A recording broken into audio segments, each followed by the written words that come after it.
देखिएगा क्या है क्वेश्चन नंबर हमारा फिजिक्स का अनसॉल्व पेपर है कक्षा 12 भौतिक विज्ञान 2025 सेट 7 JY का। ठीक, उसके हमने क्वेश्चन नंबर 4 तक कंप्लीट कर लिया। अगला क्वेश्चन हमारा क्या है 5 का क्या कह रहा है, किसी प्रिज्म से न्यूनतम विचलन के लिए क्या शर्तें हैं।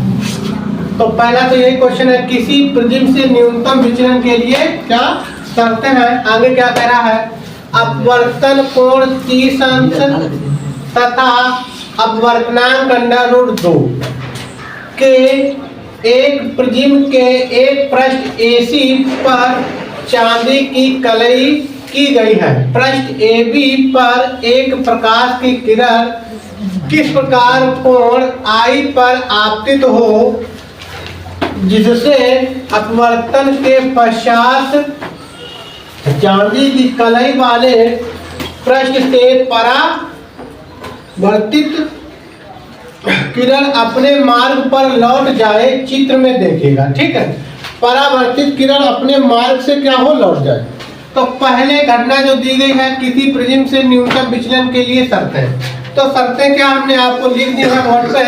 शर्त है पहले जब आपका क्या है न्यूनतम विचलन की स्थिति में होता है कोण, तो आपको बताया गया है कि आपतन कोण निर्गत कोण के बराबर होगा। ठीक है, आपतन कोण निर्गत कोण के क्या होगा बराबर। और दूसरा है अपवर्तन कोण भी क्या होते हैं बराबर होते हैं। तीसरा क्या है, किरण आधार के क्या हो समांतर। किरण आधार के कैसी हो समांतर हो, आधार के क्या हो समांतर, तब ये घटना होती है। ठीक है, न्यूनतम विचलन की स्थिति आती है। अब यहाँ पे देखिएगा आगे क्या है, जो दूसरा कंडीशन दिया गया है वो क्या दिया गया उसको हम हल करते हैं। तो हमको क्या दिया गया है उसको थोड़ा हम हल कर लेते हैं, इसको हम मेट देते हैं। आगे का सिचुएशन हम हल करते हैं। क्या दिया गया है, तो हमको दिया गया है देखिएगा हल, हमको दिया गया प्रिज्म कोण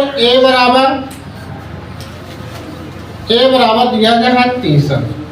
ठीक है, और हमको क्या दिया गया है बेटा, हमको दिया गया है म्यू बराबर कितना दिया गया √2 ये दिया गया। अपवर्तन कोण 30 तथा अपवर्तनांक कितना √2। एक प्रिज्म के एक पृष्ठ AC ये है, AC पर चांदी की कलई की गई है। क्या किया गया, इस पे पेंट कर दिया गया। पृष्ठ AB पर एक प्रकाश की किरण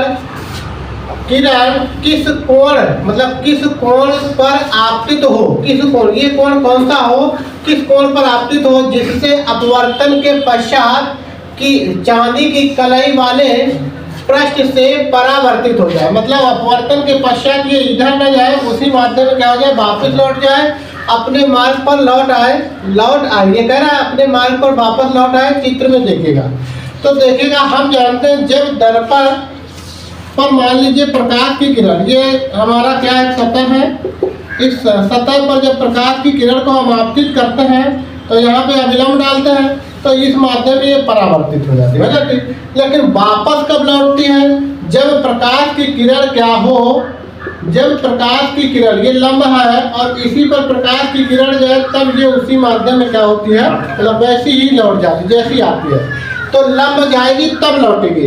तो यहाँ पे क्या है कि यहाँ पे जब ये अपवर्तन के पश्चात ये प्रकाश की किरण यहाँ पे क्या हो इस सतह पर AC सतह पर लंबवत आपतित हो। कैसी आपतित हो लंबवत, तब ये क्या होगी उसी में क्या हो जाएगी वापस लौट जाएगी। ठीक है, हमको I का मान चाहिए बेटा, किसका मान चाहिए I का मान चाहिए। अब देखिएगा ये तो कोण हमारा 90 अंश होगा क्योंकि लंब आपतित हो रही है। ये कोण कितना होगा बेटा, यहाँ पे 90 अंश हो जाएगा क्योंकि ये तभी वापस लौटेगी जब ये कितना होगा 90 अंश होगा। अब यहाँ पे यदि हम इसको क्या करें थोड़ा ध्यान दीजिएगा, इसको हम क्या करते हैं, इसको बिंदु Q मान लेते हैं और इसको R मान लेते हैं। ये बिंदु हमारा क्या है R, और ये हमारा कोण क्या है, ये कोण हमारा है मान लीजिए R।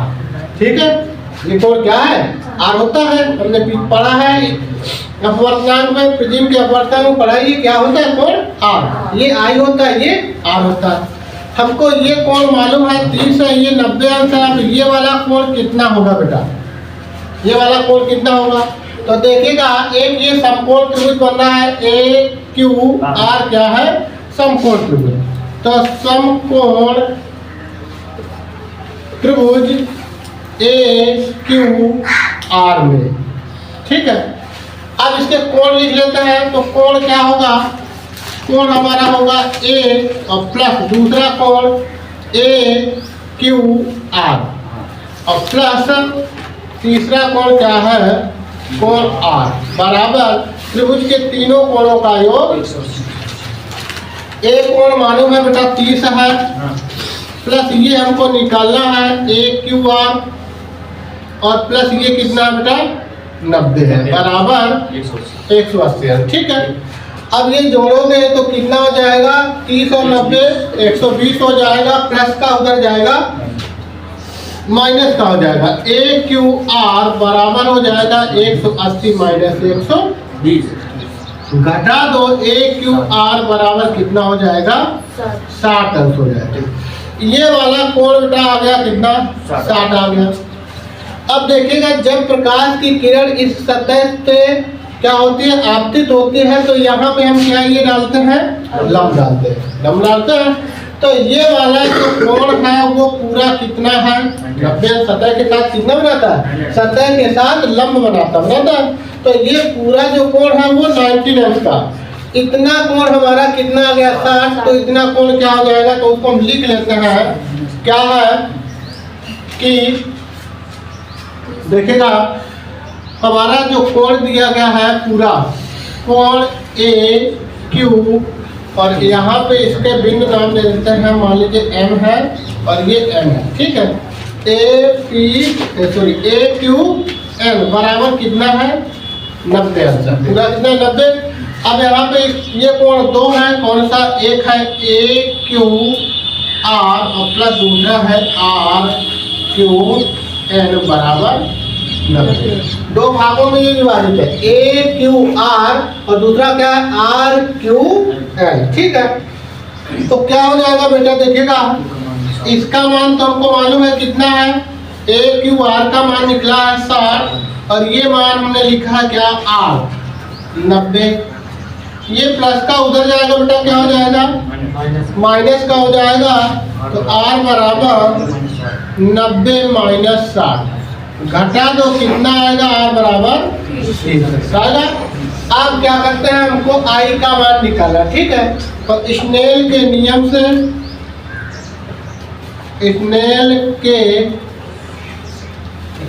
नियम से क्या होता है, म्यू बराबर sine i upon sine r होता है क्या। ये साइन आर भाग में कहाँ चला जाएगा, पूरा चला जाएगा। तो साइन आई बराबर क्या आ जाएगा, म्यू इंटू साइन आर लिख सकते हैं। साइन आई बराबर म्यू का मान है √2, म्यू का मान कितना √2 और साइन आर का मान आया है 30। साइन 30 अंश का मान होता है 1/2, ठीक है बेटा। अब 2 को हम क्या लिख सकते हैं, इधर देख लीजिएगा, 2 को लिख सकते हैं साइन आई बराबर √2 इंटू 2 को लिख सकते हैं √2 इंटू √2, 2 बार लिख सकते हैं। एक इससे कट जाएगा, साइन आई बराबर 1/√2। अब साइन में ये किसका मान होता है, तो साइन आई बराबर साइन 45 का, ठीक है। साइन से साइन हट जाएगा तो आई बराबर 45 अंश आएगा, ठीक है। ये इसका क्या है, राइट आंसर है। लिख लीजिएगा, जो समस्या है उसको हमसे पूछ लीजिएगा। क्वेश्चन नंबर क्या है, 5 का खा है का हमने कर लिया। क्वेश्चन क्या दिया गया है, अन्योन्य प्रेरण की घटना क्या है। एक हेनरी अन्योन्य प्रेरण गुणांक से क्या तात्पर्य है, जब एक ट्रांसफार्मर की प्राथमिक कुंडली में 10 माइक्रोसेकेंड में 4 4 एम्पियर की धारा घटकर शून्य हो जाती है जब इसकी द्वितीयक कुंडली में 40 वोल्ट का प्रेरित विद्युत वाहक बल उत्पन्न होता है। प्राथमिक व द्वितीयक कुंडली के बीच अन्योन्य प्रेरक तो ज्ञात कीजिएगा। ठीक है, अन्योन्य प्रेरण गुणांक ज्ञात कीजिएगा। तो ये हमको क्वेश्चन दिया गया। अब पहला क्वेश्चन कह रहा है अन्योन्य प्रेरण की घटना क्या है, तो उसको हमने लिख दिया है बोर्ड पे। अन्योन्य प्रेरण की घटना क्या होती है कि जब 2 कुंडलियां हम लेते हैं, जब 2 कुंडली लेते हैं और यदि एक कुंडली में हम धारा का प्रवाह करें, ये हमने क्या किया, 2 कुंडलियां ली हैं, इस कुंडली में हमने धारा का क्या किया, प्रवाह किया। तो धारा का प्रवाह करने से इसमें क्या होगा, चुंबकीय फ्लक्स उत्पन्न होगा। क्या उत्पन्न होगा बेटा, चुंबकीय फ्लक्स। ठीक है, मतलब चुंबकीय धारा का प्रवाह करने से चुंबकीय क्षेत्र उत्पन्न होगा, और चुंबकीय क्षेत्र उत्पन्न होगा तो होगा क्या, अब देखिएगा धारा प्रवाह कर रहे हैं तो चुंबकीय क्षेत्र उत्पन्न नहीं होगा। हमने पहले पढ़ा है, आइंस्टीन ने बताया था कि यदि किसी चालक में धारा का प्रवाह किया जाएगा तो क्या होगा उत्पन्न, चुंबकीय क्षेत्र उत्पन्न होगा। बताया था कि नहीं, तो ये क्या है, आइंस्टीन ने बताया। उसी के अनुसार जब इस कुंडली में, ये कुंडली में हमने धारा प्रवाह की तो यहाँ पे क्या उत्पन्न हुआ, चुंबकीय क्षेत्र L1 कुंडली में। ठीक है, अब ये हमने क्या लगाया है, धारा नियंत्रक रियास्टेट लगा। ठीक है, यहाँ से क्या किया जाता है, धारा के मान में परिवर्तन किया जाता है। धारा के मान में क्या किया जाता है, परिवर्तन। तो जब धारा के मान में परिवर्तन करते हैं तो ये चुंबकीय क्षेत्र उत्पन्न होता है। चुंबकीय बल रेखाएं, चुंबकीय बल रेखाओं की संख्या में क्या होता है, परिवर्तन। तो ये जो दूसरी कुंडली है ये भी चुंबकीय क्षेत्र के अंतर्गत आ जाती है, उस चुंबकीय क्षेत्र के अंतर्गत। और जैसे ही चुंबकीय क्षेत्र या फ्लक्स में परिवर्तन होता है, चुंबकीय बल रेखाओं में परिवर्तन होता है, चुंबकीय फ्लक्स में परिवर्तन होता है, तो फैराडे ने बताया कि जब आपका चुंबकीय फ्लक्स में परिवर्तन होगा तो दूसरी कुंडली में क्या उत्पन्न हो जाएगा, मतलब कुंडली में क्या उत्पन्न हो जाएगा, प्रेरित विद्युत वाहक बल। जैसे ही आप फ्लक्सों की संख्या में परिवर्तन करोगे वैसे ही कुंडली में क्या उत्पन्न हो जाएगा, प्रेरित विद्युत वाहक बल उत्पन्न हो जाएगा। तो यहाँ पे क्या होगा, इसमें प्रेरित विद्युत वाहक बल उत्पन्न हो जाएगा, जिस कारण हमको यहाँ पे क्या मिलेगा, गैल्वानोमीटर में विक्षेप मिलेगा। ठीक है, वही ये लिखा है ऊपर बोर्ड में, तो उसको हम बता देते हैं पढ़ के। जब किसी कुंडली में बहने वाली धारा के मान में परिवर्तन किया जाता है, जब किसी कुंडली में, मतलब इस L1 कुंडली में धारा के मान में क्या करते हैं, परिवर्तन, तो परिवर्तन किया जाता है तो पास रखी दूसरी कुंडली, ये दूसरी कुंडली रखी पास, दूसरी कुंडली में बद्ध चुंबकीय फ्लक्स में परिवर्तन होता है। दूसरी कुंडली में क्या होगा, बद्ध चुंबकीय फ्लक्स में परिवर्तन होता है, जिससे उसमें प्रेरित विद्युत वाहक बल उत्पन्न होता है, जिससे इसमें क्या उत्पन्न होगा, प्रेरित विद्युत वाहक बल उत्पन्न होगा। इस घटना को क्या कहते हैं, अन्योन्य प्रेरण कहते हैं। ठीक है, आगे उसने एक क्वेश्चन पूछा है, अन्योन्य प्रेरण गुणांक से क्या तात्पर्य है। तो देखिएगा अन्योन्य प्रेरण गुणांक से क्या तात्पर्य है, एक हेनरी अन्योन्य प्रेरण गुणांक से क्या तात्पर्य है। तो हमने लिखा 1 हेनरी अन्योन्य प्रेरण गुणांक से क्या तात्पर्य है। जब एक कुंडली में धारा 1 एम्पियर प्रति सेकेंड की दर से प्रवाहित होगी, जब कुंडली में धारा क्या प्रवाहित होगी, कुंडली में धारा 1 एम्पियर प्रति सेकेंड की दर से, इसका मान क्या कर दिया जाए, 1 एम्पियर प्रति सेकेंड की दर से कर दिया जाए, तो प्रेरित विद्युत वाहक बल कितना उत्पन्न होगा बेटा, प्रेरित विद्युत वाहक बल हमारा उत्पन्न होगा, कितना उत्पन्न होगा, तो प्रेरित विद्युत वाहक बल, तो पास रखी दूसरी कुंडली में प्रेरित विद्युत वाहक बल ई का मान कितना उत्पन्न होगा, 1 वोल्ट उत्पन्न होगा। ठीक है, और इसी को हम क्या कहते हैं, 1 हेनरी अन्योन्य प्रेरण गुणांक। इस घटना को क्या कहेंगे, 1 हेनरी अन्योन्य प्रेरण गुणांक कहेंगे।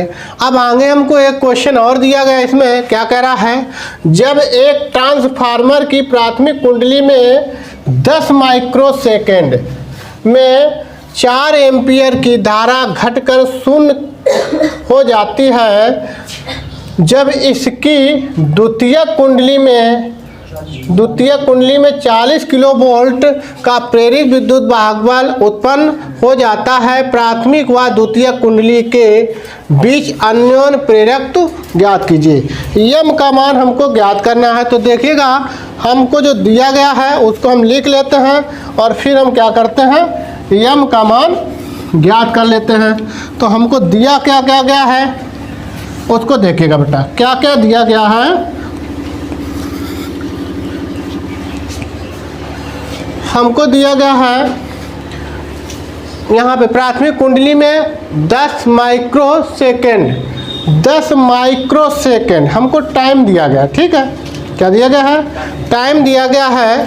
तो 10 माइक्रोसेकेंड को हम क्या करते हैं, बदल देते हैं, या यहाँ पे हम लिख लेते हैं di/dt बराबर क्या आ जाएगा, 4 एम्पियर से घट के शून्य हो जाती है और 10 माइक्रो सेकेंड, तो इसका हो जाएगा 10 × 10 की पावर -6 सेकेंड, -6 सेकेंड हो जाएगा। माइक्रो को अब इसको लिखोगे तो क्या आएगा, 4 ये घट जाएगा तो 10 की पावर -5 बचेंगे बेटा, बचेंगे 10 की पावर -5 बचेगा। तो ये हमारा आ गया क्या, di/dt आ गया।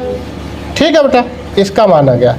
इसके बाद हमको क्या दिया गया है, 40 किलो वोल्ट हमको दिया गया है द्वितीय कुंडली में।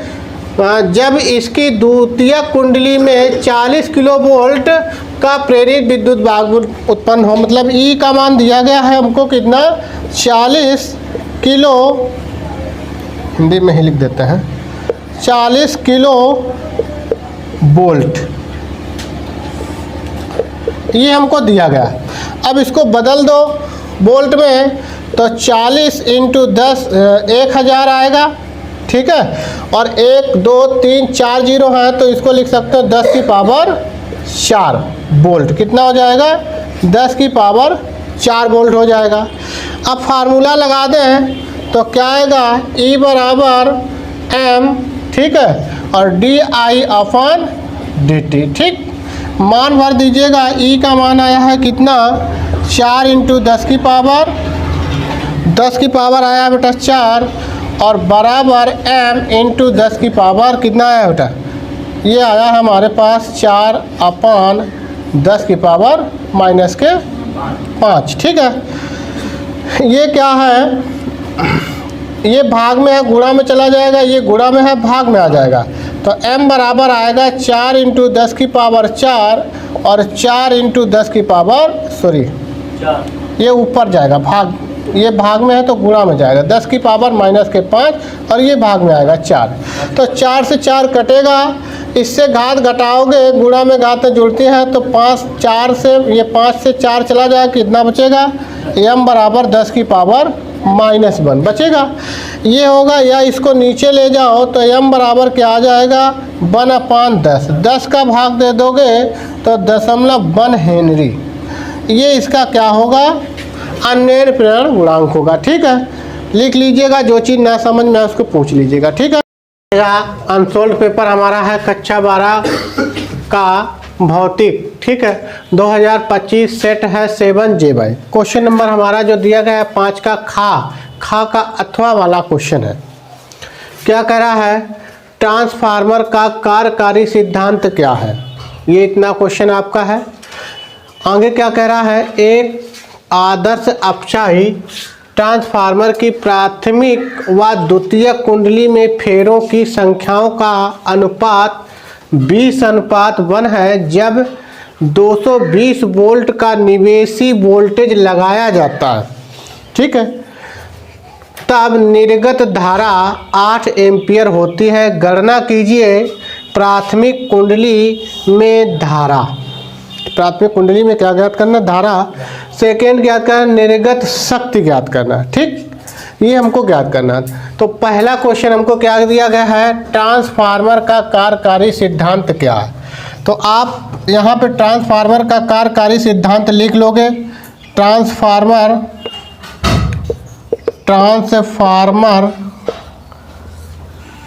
का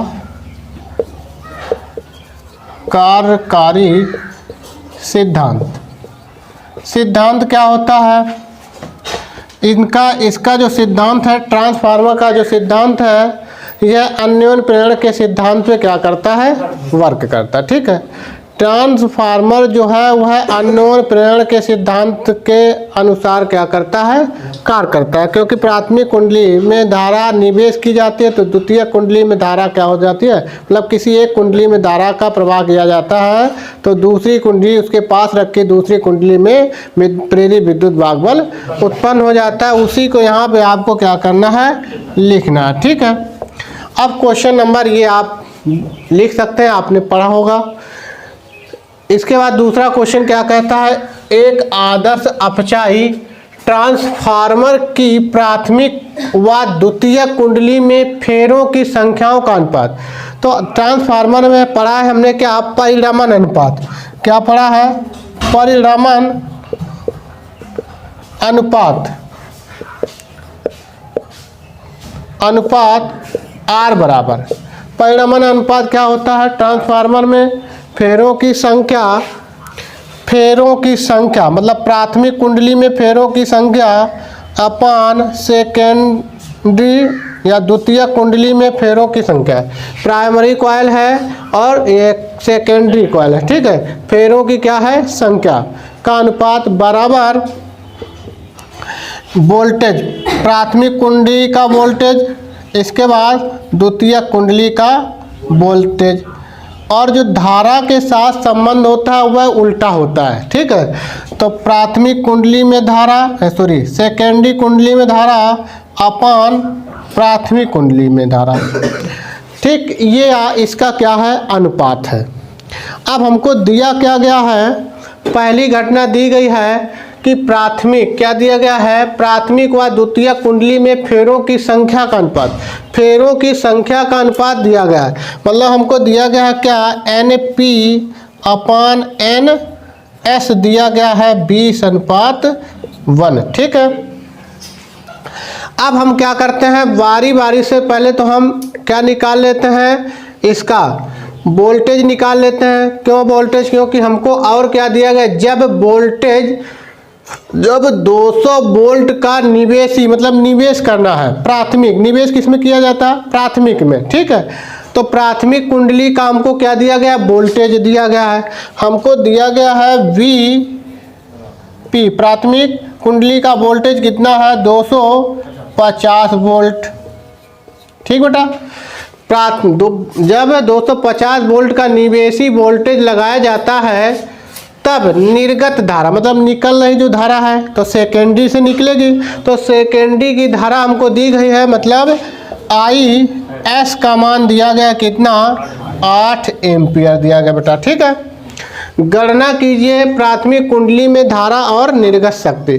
तो पहले हम क्या करते हैं, पहले हम इसका सेकेंडरी का वोल्टेज निकाल लेते हैं। ठीक है, इसके बाद हम क्या करते हैं, प्राइमरी की धारा निकालते हैं। ठीक बेटा, तो चूँकि प्राइमरी प्राथमिक कुंडली में धारा पूछा गया तो पहले तो हम वोल्टेज निकाल लेते हैं। क्या निकाल लेते हैं, वोल्टेज। तो देखिएगा NP/NS बराबर वोल्टेज, तो VP/VS होगा बेटा।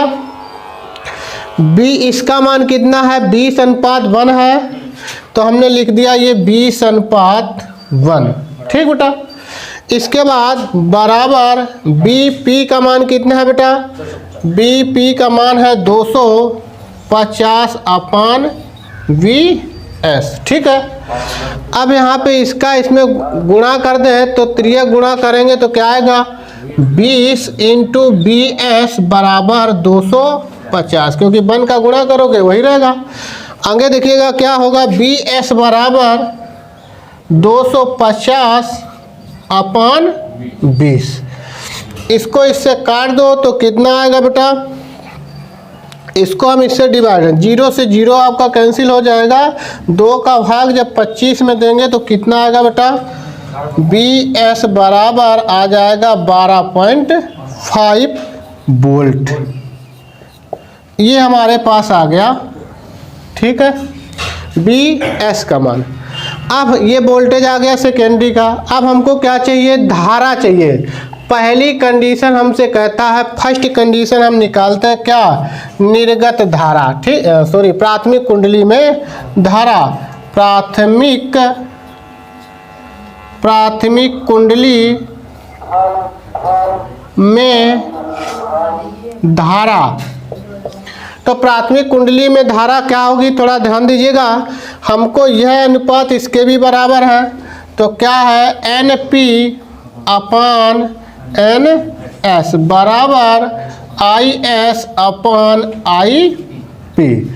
अब दोनों का इसका मान तो हमको दिया गया है 20:1 है, बराबर एन आई एस का मान हमको दिया गया है 8 एम्पियर, 8 एम्पियर दिया गया, और आई पी का मान कितना है, इसका भी क्या करो, तिर्यक गुणा कर दो, ठीक है बेटा, तिर्यक गुणा कर दो तो क्या आएगा बेटा, देख लेते हैं। तिर्यक गुणा करके इसको यहाँ से हम इधर कर देते हैं, तिर्यक गुणा करें तो आएगा 20 आई पी बराबर 8, गुणा वाला भाग में चला जाएगा तो आई पी बराबर आ जाएगा 8/20 आएगा बेटा। अब इसका इसमें भाग दे दो, तो पहले हम थोड़ा सरल कर देते हैं आपको, 4 से भाग दो, 4 दूनी 8, 4 पंचे 20 आएगा। अब यहाँ पे यदि हम इसका भाग दे दें तो कितना आ जाएगा, आई पी बराबर भाग दोगे, दशमलव लगाओगे, 0 बढ़ाओगे, 4 पंचे 20, तो 0.4 एम्पियर क्या आएगा, इसका धारा आ जाएगा, ठीक है। अब दूसरे में क्या कह रहा है हमसे, निर्गत शक्ति, क्या कह रहा है, निर्गत शक्ति पूछ रहा है, शक्ति पूछ रहा है बेटा। निर्गत शक्ति क्या है, यही तो पूछ रहा है सेकेंड, निर्गत शक्ति। तो निर्गत शक्ति, शक्ति का फार्मूला होता है P बराबर B इंटू आई होता है, P बराबर B इंटू आई, निर्गत शक्ति। अब यहाँ पे देखिएगा, कह रहा है कि निर्गत निकल रही है, तो निर्गत का मतलब सेकेंड कॉइल किस, द्वितीय कुंडली की बात कर रहा है। कौन सी कुंडली की, द्वितीय कुंडली में निकलेगा, तो द्वितीय कुंडली की बात कर रहा है, तो ये जो द्वितीय कुंडली का विभवांतर होगा वह VS होगा, द्वितीय कुंडली का जो विभवांतर होगा वह VS होगा, और प्राथमिक कुंडली का जो धारा होगा वह IS होगा। दोनों के मान को भरिएगा तो VS कितना है, 12.5 इंटू IS का मान है 0.4, गुणा कर दो बेटा, IS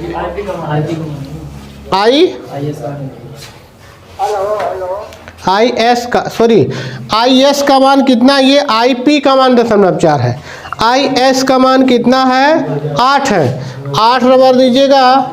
अब यहाँ पे इसका गुणा करो तो 8/40 का 0 आएगा, ठीक है, 8 दूनी 16, 16×4 20 का 0 आएगा, और 8 2 10 हो जाएगा, एक अंक पे दशमलव, तो दशमलव लगा दो, कितना आएगा, ये आ जाएगा 100, ठीक है, वाट, 100 क्या हो जाएगा, वाट। इसके शक्ति का मात्रक क्या होता है, वाट। तो इस प्रकार से हमें सभी आंसर क्या हो जाएंगे, प्राप्त हो जाएंगे, ठीक है। लिख लीजिएगा, जो समस्या पूछ लो, ठीक है।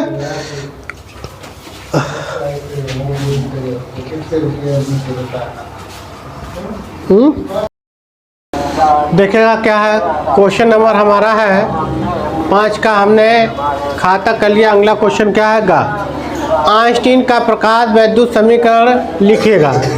इस समीकरण की सहायता से समझाइए कि यदि आपतित प्रकाश की आवृत्ति n गुनी कर दी जाए तब धातु पृष्ठ से उत्सर्जित इलेक्ट्रॉन की अधिकतम गतिज ऊर्जा पर क्या प्रभाव पड़ेगा। धातु पृष्ठ के कार्य फलन तथा देहली तरंग दैर्ध्य में क्या संबंध होगा। देहली तरंग दैर्ध्य में संबंध क्या आपका होगा, तो देखिएगा क्या है।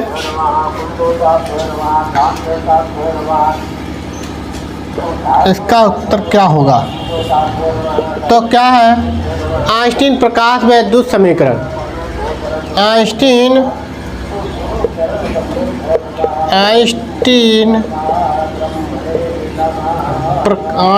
का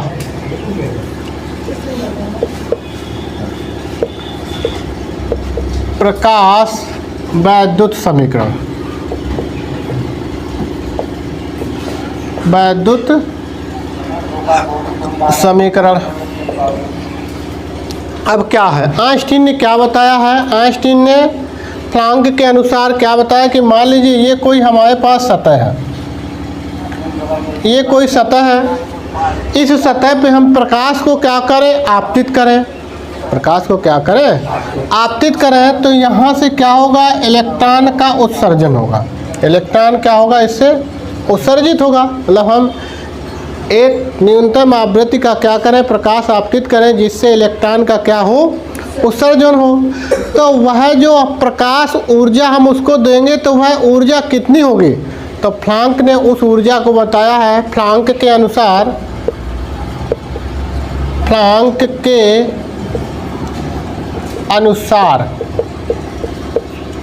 प्रकाश ऊर्जा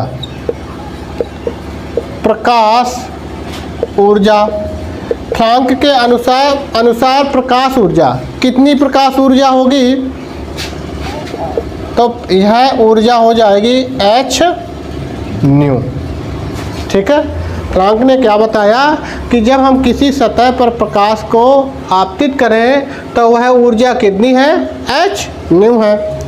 अब आइंस्टीन के अनुसार, आइंस्टीन के अनुसार, अब इसको हमने इतनी ऊर्जा दी इस सतह से, तो यह ऊर्जा क्या होगा? मतलब इस ऊर्जा का क्या होगा? तो यह ऊर्जा क्या करेगी? इलेक्ट्रॉन का उत्सर्जन करेगी। इलेक्ट्रॉन को क्या करेगी? उत्सर्जित करेगी। और उत्सर्जित करने के बाद क्या करेगी? गतिज ऊर्जा में बदलेगी। मतलब इलेक्ट्रॉन गति करेगा। दो काम, इस ऊर्जा को जब देंगे तो वह दो रूप में परिवर्तित होगी। किस किस में? एक तो इलेक्ट्रॉन को उत्सर्जित करने में, और दूसरा क्या है? इलेक्ट्रॉन को गति प्रदान करने में। तो उत्सर्जित करेगी मतलब कार्य करेगी। काहे में करेगी? कार्य फलन में। क्या करेगी? कार्य फलन। ठीक है, कार्य करेगी। कार्य फलन में इलेक्ट्रॉन का उत्सर्जन, और प्लस क्या होगा? गतिज ऊर्जा 1/2mv², इसमें बदलेगी। अब ऊर्जा संरक्षण के अनुसार, ऊर्जा संरक्षण के अनुसार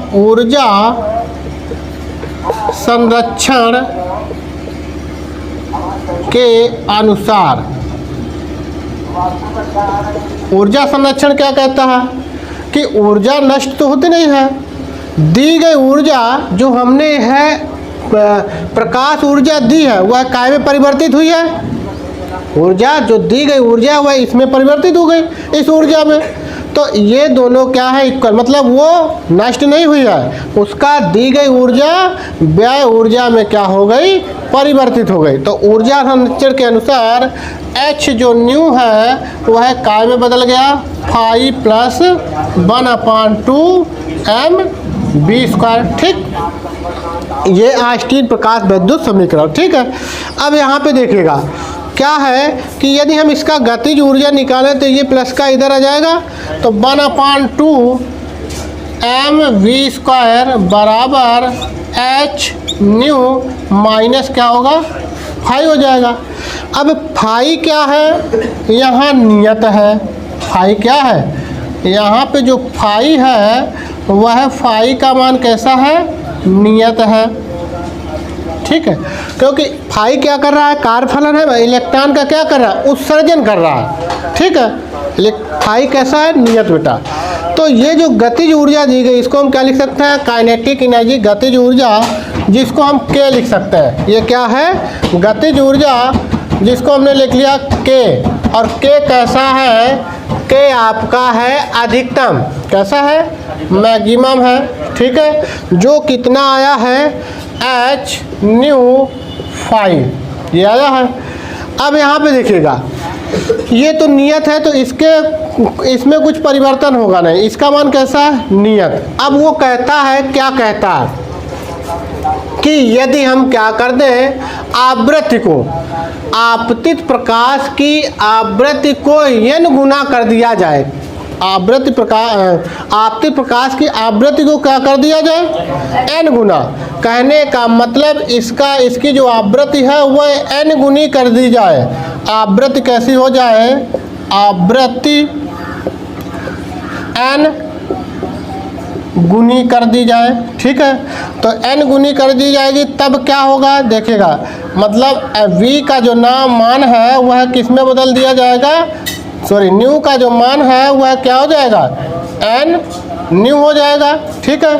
अब तब यहाँ गतिज ऊर्जा क्या हो जाएगी, तो गतिज ऊर्जा हमारा क्या हो जाएगा, n k m a x, मतलब मैक्सिमम गतिज ऊर्जा मैक्सिमम, ठीक है, h, और यहाँ पे इसके मान को भर दो तो n न्यू 5, सॉरी माइनस क्या आएगा 5। अब ये नियत है, ये कैसा है, कार्यफलन हमारा नियत है।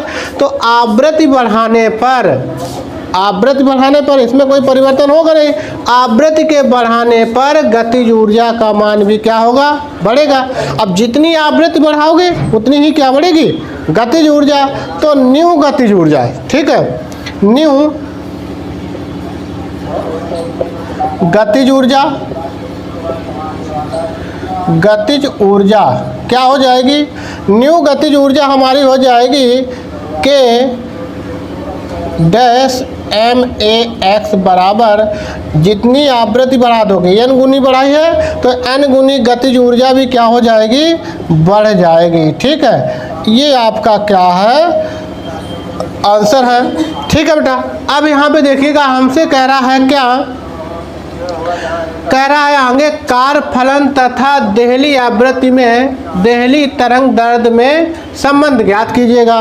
तो देखिएगा, यदि हम क्या करें, थोड़ा ध्यान सुनिएगा, यह आवृत्ति कितनी हो, दी गई आवृत्ति इतनी हो कि इलेक्ट्रॉन का सिर्फ क्या हो, उत्सर्जन हो, तो गतिज ऊर्जा क्या होगी हमारी, शून्य, गति नहीं कर पाएगा, गतिज ऊर्जा कैसी होगी, शून्य। और जब गतिज ऊर्जा शून्य हो जाएगी तो फाई h न्यू के क्या होगा, बराबर हो जाएगा। तो फाई हमारा बराबर होगा h न्यू के। अब न्यू बराबर चूँकि क्या होता है, न्यू बराबर होता है हमारा c अपान लेमडा बेटा, होता क्या होता है, c अपान लेमडा। अब इसके मान को यहाँ पे भर दो तो फाई बराबर h इंटू सी अपान लेमडा।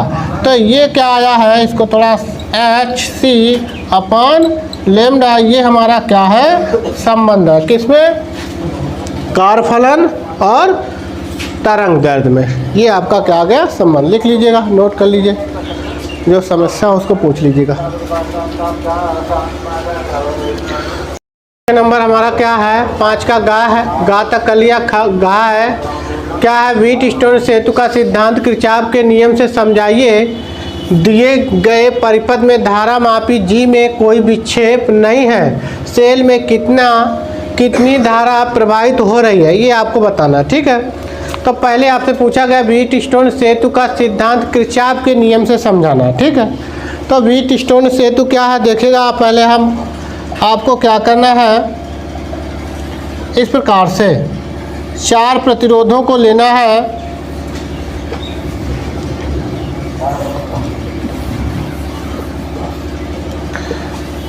बनाने का हम थोड़ा तरीका आपको बताते हैं। ऐसे आपको क्या कर लेना है,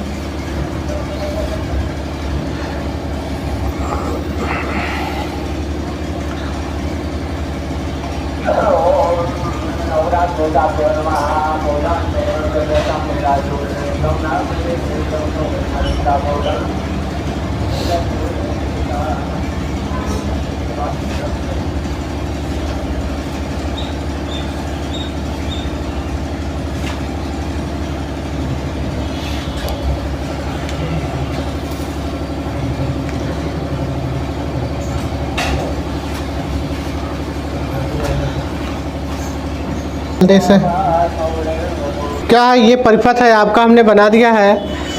इस प्रकार से आप इसको बनाओगे। अब यहाँ पे इसके सिद्धांत को कैसे लिखोगे? आपका ये चतुर्भुज भी हो सकता है, वृत्त भी हो सकता है, लेकिन उसमें आपको क्या है, विकर्ण दर्शाने होंगे। ठीक है, विकर्ण सबसे इम्पोर्टेंट है। तो क्या है देखिएगा, सिद्धांत आप कैसे बताओगे? क्या दिया गया है, 4 प्रतिरोध हैं और कैसे जोड़े गए हैं, चतुर्भुज की 4 भुजाओं में जोड़े गए हैं कि नहीं? तो हम क्या करेंगे, चतुर्भुज की 4 भुजाओं से आपके 4 प्रतिरोधों को जोड़ दिया गया है। और क्या दिया गया है, इनमें जो धारा प्रवाहित, देखिएगा ये जो प्रतिरोध हमारा है क्या P है, और ये जो प्रतिरोध हमारा है Q है, ये प्रतिरोध S है और ये प्रतिरोध R। यहाँ पे मान लीजिए धारा का डिवाइडेशन हो रहा है, तो इसमें धारा I1 जा रही है, इसमें I2 मान लीजिए जा रही है, यहाँ पे भी डिवाइडेशन होता है तो I2 जा रही है, और डिवाइडेशन यहाँ हुआ था तो I3 मान लिया, और ये धारा इसमें मान लिया IG आ रही है। इस बिंदु पे धारा क्या हो गई, इन दोनों जोड़ दिया तो ये I4 हो गई। ठीक है, अब इसके सिद्धांत को कैसे लिखोगे बेटा? सिद्धांत को लिखना है आपको। तो 4 प्रतिरोधों को, 4 प्रतिरोध हैं बेटा, 4 प्रतिरोधों को चतुर्भुज की 4 संलग्न भुजाओं द्वारा प्रदर्शित किया जाए। एक बार रिपीट करें, सुना, 4 प्रतिरोधों को चतुर्भुज की 4 संलग्न भुजाओं द्वारा प्रदर्शित किया जाए। ठीक है, 4 संलग्न भुजाओं द्वारा प्रदर्शित किया जाए, और एक विकर्ण पर धारा मापी लगाओ तथा दूसरे विकर्ण पर सेल लगाओ। जब धारा मापी में कोई विक्षेप ना हो, अर्थात जो मीटर, ये जो व्हीटस्टोन सेतु है वह संतुलन की अवस्था में हो, तब उससे जुड़ी 2 संलग्न भुजाओं के प्रतिरोधों का अनुपात शेष 2 संलग्न भुजाओं के प्रतिरोधों के अनुपात के बराबर होता है, जो कि होता है P/Q बराबर R/S। इसको आपको क्या करना है, लिखना है। ठीक है, तो एक बार फिर से सुनिएगा, हम रिपीट कर देते हैं। 4 प्रतिरोधों को चतुर्भुज की 4 संलग्न भुजाओं द्वारा प्रदर्शित किया जाए। 4 प्रतिरोधों को चतुर्भुज की 4 संलग्न भुजाओं द्वारा प्रदर्शित किया जाए, और एक विकर्ण पर धारा मापी दूसरे विकर्ण पर सेल लगा हो, और जब गैल्वानोमीटर में कोई विक्षेप ना हो, अर्थात धारा मापी संतुलन की अवस्था में हो, तब उसमें जुड़ी 2 संलग्न भुजाओं के प्रतिरोधों का अनुपात तथा शेष 2 संलग्न भुजाओं के प्रतिरोधों के अनुपात के बराबर होता है। ठीक है, तो ये व्हीटस्टोन सेतु का क्या है, सिद्धांत है। अब इसको क्या करते हैं, प्रूव करना है। तो कैसे प्रूफ, हम प्रूफ भी बता देते हैं। फिर कैसे प्रूव करोगे, ये आपका 2 सेल लग गया, यहाँ पे बेटा कुंजी लगाना है। क्या लगाना है, 2 कुंजी। ठीक है, डबल सेल लग गया, ये आपका होगा। ठीक है, तो ऐसे आपको क्या कर लेना है, लिख लेना है। अब यहाँ पे यदि हमसे प्रूफ कराता है तो प्रूफ कैसे करते हैं देखिएगा। किरचॉफ के नियम से हम इसको प्रूफ कर देते हैं। किरचॉफ ने 2 नियम दिए हैं, प्रथम नियम और द्वितीय नियम। तो 2 बार आपको किरचॉफ का प्रथम नियम लगा लेना है, 2 बार किरचॉफ का द्वितीय नियम। तो देखिएगा किरचॉफ का प्रथम नियम,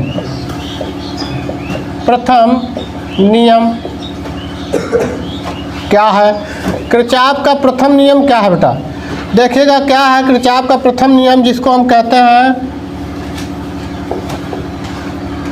संधि का नियम। क्या कहते हैं, संधि का नियम। ठीक है, तो यहाँ पे संधि क्या है, बी हमारी क्या है, संधि। संधि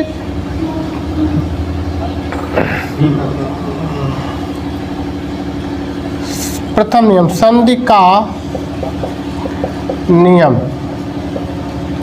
और बी हमारी यहाँ पे क्या है, संधि है। ठीक है बेटा, ये बी संधि है। तो बी पर क्या होता है, प्रथम नियम क्या बताया किरचॉफ ने, किसी बिंदु पर आने वाली समस्त धाराओं का योग तथा उस बिंदु से जाने वाली समस्त धाराओं का योग, बीजगणितीय योग बराबर होता है। ठीक है, तो ये संधि बी है। बी पर धारा कौन सी आ रही है, I1 आ रही है। बी पर धारा I1 आ रही है और जा कौन सी रही है I2 और IG प्लस IG जा रही है। अब चूंकि ये सेतु क्या है, संतुलन की अवस्था में है, तो इसमें कोई विक्षेप नहीं हो रहा है, इसलिए धारा का मान क्या होगा, 0 होगा। यहाँ पे जब 0 हो जाएगा तो ये 0 हो जाने के कारण क्या बचेगा, I1 बराबर क्या होगा बेटा, I2। समीकरण 1 मान लो, ठीक है। अब संधि क्या है, D। संधि यहाँ पे B पर लिख लो, संधि B पर, इसको हटा देते हैं, संधि B पर और संधि D पर। तो देखिएगा क्या होगा, संधि D पर कितनी धाराएं आ रही हैं, तो एक ये धारा I3 आ रही है और एक धारा IG आ रही है। तो I3 प्लस IG बराबर जा कौन रही है, जा रही है हमारी I4। तो यहाँ पे भी क्या है, G का मान तो हम बता ही चुके हैं क्या है, 0 है। तो ये हो जाएगा I3 बराबर I4, समीकरण नंबर 2। अब हम क्या है, किरचॉफ का द्वितीय नियम, किरचॉफ का द्वितीय नियम। द्वितीय नियम क्या है बेटा, द्वितीय नियम हमारा है बंद परिपथ। क्या है, बंद परिपथ, जिसको हम बंद जाल भी कहते हैं। बंद जाल का नियम, जिसको पासा बोला जाता है, बंद जाल का नियम, लूप या पासा, ठीक है। तो यहाँ पे बंद जाल क्या है, अब यहाँ पे बंद जाल ले लेते हैं। बंद जाल या बंद जाल पूरा लिख लेते हैं। बंद जाल ABD A पूरा लेन लिखना है आपको, तभी ये बंद होगा, ठीक है। तो ABD A बंद जाल, ठीक है, ABD A। इतना लिखने के बाद आप देखिएगा क्या होता है। द्वितीय नियम किरचॉफ ने क्या दिया है कि द्वितीय नियम दिया है कि जो उससे धारा प्रवाहित होगी उसका संगत प्रतिरोध के गुणनफल तथा उसमें लगी सेल के बीजगणितीय गुणनफल के योग के क्या होता है, बराबर होता है। तो इसमें जो धारा लगी है I1 धारा और संगत प्रतिरोध क्या है, P है। तो I1 P, अब ये इस प्रकार से जा रहा है, तो IG क्या है, IG और प्रतिरोध क्या लगा है, J। इसके बाद ये इधर से जा रहा है तो इसके विपरीत हो गया, दिशा इसकी कैसी हो गई, विपरीत। तो माइनस I3 और प्रतिरोध क्या है बेटा, R है, बराबर सेल लगा नहीं, सेल का मान 0 है, तो ये आपका 0 हो जाएगा। IG का मान 0 है, ठीक है, ये 0 हो जाएगा पूरा, माइनस का उधर जाएगा, प्लस का हो जाएगा। तो I1 P बराबर I3R, समीकरण नंबर इसको 3 मान लो, ठीक है।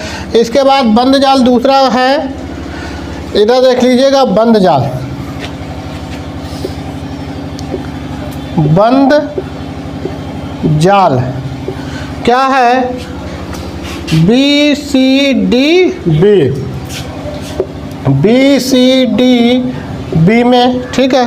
तो क्या होगा देखिएगा, बंद जाल, यहाँ पे इसमें जो धारा प्रवाहित हो रही है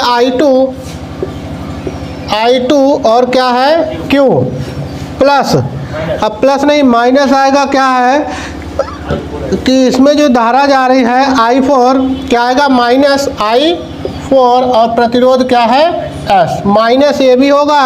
तो ये धारा जा रही है IG और प्रतिरोध क्या है, G है। सेल लगा नहीं तो सेल का मान क्या होगा, 0।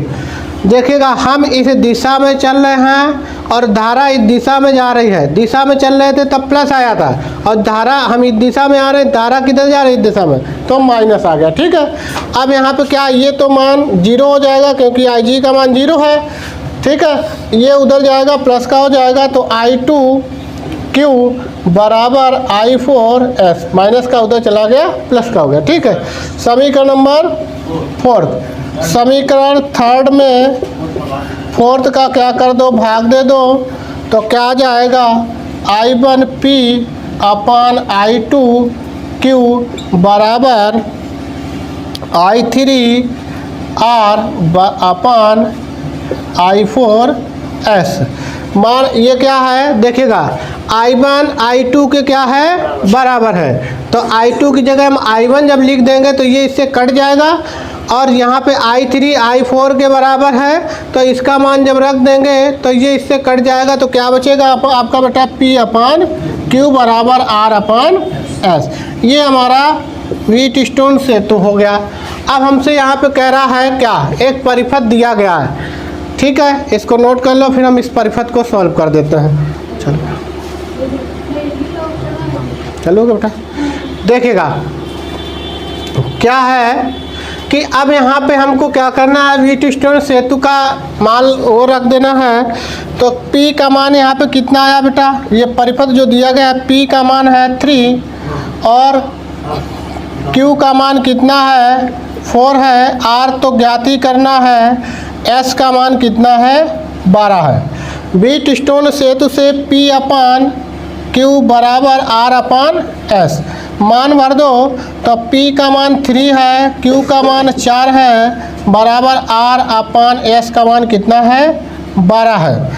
ये भाग में है, गुणा में चला जाएगा तो R बराबर कितना आ जाएगा 3 अपान 4 इंटू 12, काट दोगे तो 3 आएगा, 3 त्रिका 9, R का मान कितना हो जाएगा बेटा 9 ओम हो जाएगा। अब आगे देखिएगा, R हमको क्या हो गया प्राप्त हो गया, R हमको क्या हो गया प्राप्त हो गया। अब ये वाला जो प्रतिरोध है वो कैसा लगा है, श्रेणी क्रम में लगा है। ये वाला प्रतिरोध कैसा लगा बेटा, श्रेणी क्रम में लगा है। तो श्रेणी क्रम, श्रेणी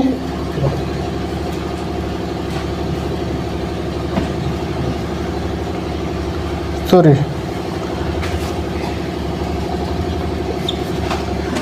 ये हमको दिया गया है श्रेणी क्रम दिया गया है। तो R1 बराबर कितना दिया गया है, देखो इनको जोड़ दोगे, R का मान कितना है 3 है और इसका मान 3 है और R का मान 9 आया है, तो कितना हो जाएगा बेटा 9 3 12 हो। इसको जोड़ो R2 बराबर तो कितना आ जाएगा, ये हमारा आ जाएगा 4 और प्लस 12, तो कितना हो जाएगा 12 4 16 ओम। अब यहाँ पे देखिएगा, ये फिर हमारा जब जुड़ के हो जाएगा तो ये तुल्य प्रतिरोध हो जाएगा, जो कि आपका क्या है समांतर क्रम में है। समांतर क्रम क्या दिया गया बेटा 1 अपान R बराबर 1 अपान R1 प्लस 1 अपान R2, मान भर दो तो कितना आएगा 1 अपान 12 प्लस 1 अपान 16। एलसीएम ले लो बेटा, कितना आ जाएगा, ये आ जाएगा 48, 12 चौक 48, 4 आएगा और 16 3 जोड़ दो कितना आएगा 7 बेटा। ये आ जाएगा 1 अपान R बराबर 7 अपान 48, R बराबर आ जाएगा 48 अपान 7, ठीक है बेटा। ये आएगा इतने ओम इसका प्रतिरोध।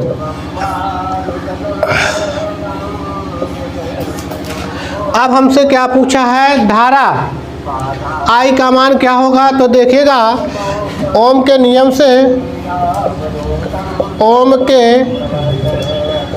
से क्या होता है, B बराबर I इंटू R, I बराबर हो जाएगा B अपान R बेटा। P का मान हमको दिया गया कितना 24 वोल्ट, तो यहाँ पे भर दो 24 वोल्ट और R का मान कितना आया है 48 अपान 7, ये चला जाएगा ऊपर, तो 24 इंटू 7 अपान 48, काट दो कितना आएगा 24 दूना 48, तो 7 अपान 2 आ जाएगा। इसको डिवाइडेशन करोगे तो 3.5 एम्पियर, 3.5 एम्पियर क्या हो जाएगा धारा हो जाएगा इसमें, ठीक है। नोट कर लीजिएगा, जो समस्या हो उसको पूछ लो, लिख लो। देखिएगा क्या है, अनसॉल्व पेपर है हमारा कक्षा 12 का और भौतिक विज्ञान का है, सन है 2025, सेट 7 JY, ठीक है। हमने क्वेश्चन नंबर 5 के खा तक कर लिया। अगला क्वेश्चन 5 का क्या है, डाल कह रहा है क्वेश्चन 2 समांतर धारावाही लंबे चालकों के बीच चुंबकीय बल का सूत्र प्राप्त कीजिए तथा इसकी सहायता से 1 एम्पीयर धारा की परिभाषा दीजिएगा। ठीक है, तो देखिएगा हमको सबसे पहले क्या प्राप्त करना है, सूत्र। सूत्र किसका है, दो समांतर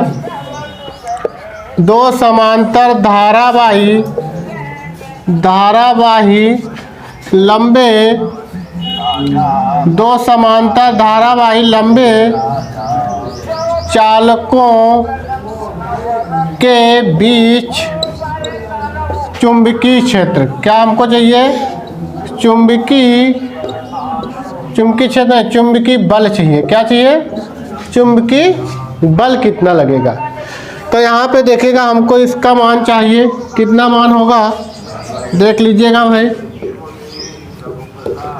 क्या है कि हमारे पास दो समांतर धारावाही चालक है। ठीक है, तो मान लीजिएगा एक ये समांतर धारावाही चालक है जिसको हमने फर्स्ट चालक मान लिया, और इसमें प्रवाहित धारा क्या है, हमने मान ली I1 है। ठीक है, इस पहले चालक जो फर्स्ट चालक है इसमें प्रवाहित धारा हमारी क्या है, I1 है।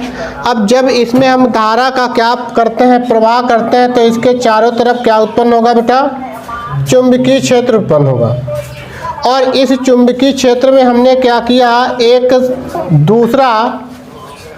हम दूसरा क्या लेके आए हैं, सेकेंड लेके आए हैं धारावाही चालक, जिसमें आपका क्या है कि जब हम इस चुंबकीय क्षेत्र के बीच में लाए इस धारावाही चालक को, इसमें हमने धारा प्रवाहित की I2। ठीक है बेटा, इसमें हमने धारा प्रवाहित की I2, तो इसके कारण भी क्या उत्पन्न होगा, चुंबकीय क्षेत्र उत्पन्न होगा, क्योंकि धारा प्रवाह करने से चुंबकीय क्षेत्र उत्पन्न होता है। तो जब इसके कारण भी चुंबकीय क्षेत्र उत्पन्न होगा और पहले से इसके कारण इसका चुंबकीय क्षेत्र निर्मित है, तो दोनों के बीच क्या लगेगा, बल लगेगा। ठीक है, तो उस बल की हमको क्या करनी है, गणना करनी है। और ये जो चालक तार हैं ये मान लीजिए R दूरी पर क्या है, रखे हुए हैं। चालक तार क्या है, R दूरी पर हमारे रखे हैं। तो गणना कैसे करेंगे थोड़ा देखिएगा ध्यान से। पहले क्या है, चालक, यहाँ पे गणना हेडिंग लिख देते पहले। गणना हमको करनी है। कैसे गणना करनी है, चालक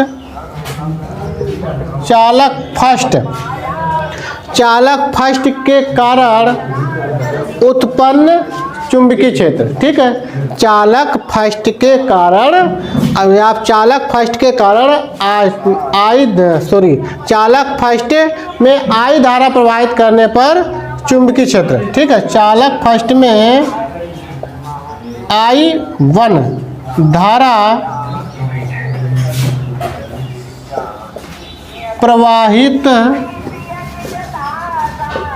प्रवाहित करने पर कि चुंबकीय क्षेत्र। ठीक है, चालक फर्स्ट में I1 धारा प्रवाहित करने पर उत्पन्न चुंबकीय क्षेत्र। ठीक है, I1 धारा प्रवाहित करने पर उत्पन्न और लिख देते हैं, उत्पन्न चुंबकीय क्षेत्र क्या है, उत्पन्न चुंबकीय क्षेत्र। ठीक है बेटा, तो वह चुंबकीय क्षेत्र कितना होगा, जब हम I1 चालक में धारा का प्रवाह करेंगे तो चुंबकीय क्षेत्र कितना उत्पन्न होगा, तो B बराबर, देखिएगा हम एम्पियर के परिपथी नियम से जानते हैं कि लंबे धारावाही चालक तार में जब धारा का प्रवाह किया जाता था तो कितना चुंबकीय क्षेत्र उत्पन्न हुआ था, वो है μ0/4π × 2I/R। ठीक है, अब यहाँ पे देखिएगा धारा जो प्रवाहित हो रही है वो I1 है, तो यहाँ पे क्या लिखेंगे, I1। ठीक है, अब हमारा क्या है, चालक सेकेंड पर लगने वाला बल, चालक सेकेंड पर लगने वाला बल, तो बल कितना होगा, F बराबर होगा I/BL sin थीटा। अब यहाँ पे देखिएगा थीटा का मान जो है वो क्या है, थीटा का मान हमारे पास क्या है बेटा, थीटा 19 अंश है। अब 19 अंश क्यों है, थीटा 90 अंश क्यों है? क्योंकि जब दो समांतर चालक रखे हों तो उनके बीच जो चुंबकीय क्षेत्र उत्पन्न होता है वह कैसा होगा? लंबवत होगा। तो थीटा का मान कैसा हो जाएगा? 90 अंश। अब साइन 90 का मान कितना होता है? 1। तो F बराबर हम इसको क्या लिख सकते हैं? IBL, ठीक है, क्योंकि इसका मान 1 हो गया। अब यहाँ पे देखिएगा सेकेंड में जो धारा प्रवाहित हो रही है वह कितनी हो रही है? I2 हो रही है। तो यहाँ पे हम क्या लिख देंगे इसको? I2, ठीक है। तो F बराबर I2BL, ठीक। अब B का मान यहाँ से उठा के इसमें रख दो तो F बराबर कितना आ जाएगा? F बराबर आ जाएगा हमारा μ0/4 पाई इंटू 2I1/R, और इसका मान कितना है? I2L, ठीक है। ये क्या है? बल लगता है। अब यहाँ पे इतना बल लगता है, इतना क्या है? दोनों चालकों पे बल लगता है। अब इसकी सहायता से हमको क्या करना है? इसकी सहायता से कह रहा है क्या? इसकी सहायता से एक एम्पियर धारा की परिभाषा दीजिए। तो देखिएगा इसकी सहायता से 1 एम्पियर की क्या करना है? परिभाषा देना है। तो यहाँ पे क्या है? यदि हम कंडीशन लगा दें, यदि ये जो मान है μ0/4 पाई का जो मान है वह कितना होगा? μ0/4 पाई का मान हमारे पास होता है 10⁻⁻⁷, और यह जो मान है वह निर्वात या किसका है? वायु का है। ये जो मान है वो किसका है? निर्वात या वायु का है। इसके बाद क्या है कि जो इसमें धारा प्रवाहित हो रही है उसको हम मान लेते हैं कि I1 I2 बराबर कितना है? I है, ठीक है। दोनों में धारा समान प्रवाहित हो रही है। दोनों चालकों में धारा कैसी प्रवाहित हो रही है? समान प्रवाहित हो रही है। इसके बाद क्या है कि जो चालक तार की लंबाई है, जो बल लग रहा है चालक पर, वो हम मान लेते हैं क्या है? 1 मीटर है। और जो दोनों चालक तार रखे हैं वह कितना है? 1 मीटर की दूरी पर रखे हैं। कितनी दूरी पर रखे हैं? 1 मीटर की दूरी पर रखे हैं। और इन दोनों चालकों पर जो लगने वाला बल है वह F बराबर है 2 × 10⁻⁷ न्यूटन है। अब इन मानों को यदि हम इसमें भर दें तो क्या आएगा? 2 × 10⁻⁷, ठीक है। इसका मान कितना है? 10⁻⁷ है, ठीक है। इसका मान कितना है? 2 तो इसमें पहले से है, I × I है, अपान इसका मान 1 है, और L का मान भी कितना बेटा? 1 है। इनका ये 2 से 2 कट जाएगा, ये इससे कट जाएगा, ठीक है। I² बचेगा, तो I² बराबर कितना आएगा? बल। I बराबर कितना आ जाएगा बेटा? ±1 आएगा। ये हमारा हो गया 1 एम्पियर, ठीक है। अब हमको क्या करना है? 1 एम्पियर की परिभाषा देनी है। तो 1 एम्पियर की परिभाषा कैसे दोगे? तो देखिएगा आपको क्या करना है, जो ये दोनों चालक हैं ये कहाँ पर रखे हैं? निर्वात या वायु में रखे हैं, ठीक है। ये मान आपको याद रखना किसका है? निर्वात या वायु का है। तो ये जो दोनों मान, ये जो मान रखा है वह निर्वात या वायु का है। तो यहीं से आपको स्टार्ट करना है। क्या कहना है? निर्वात या वायु में 1 मीटर की दूरी पर, निर्वात या वायु में 1 मीटर की दूरी पर रखे 2 समांतर धारावाही चालक तारों के बीच 1 मीटर की लंबाई पर लगने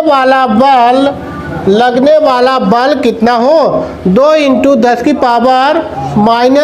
न्यूटन, और उन चालक तारों में प्रवाहित धारा यदि समान हो तब उसे हम क्या कहेंगे? 1 एम्पियर कहेंगे, ठीक है। तो इस प्रकार से परिभाषा को आप लिख लीजिएगा। एक बार हम परिभाषा को रिपीट कर देते हैं, क्या है सुन लीजिएगा। निर्वात या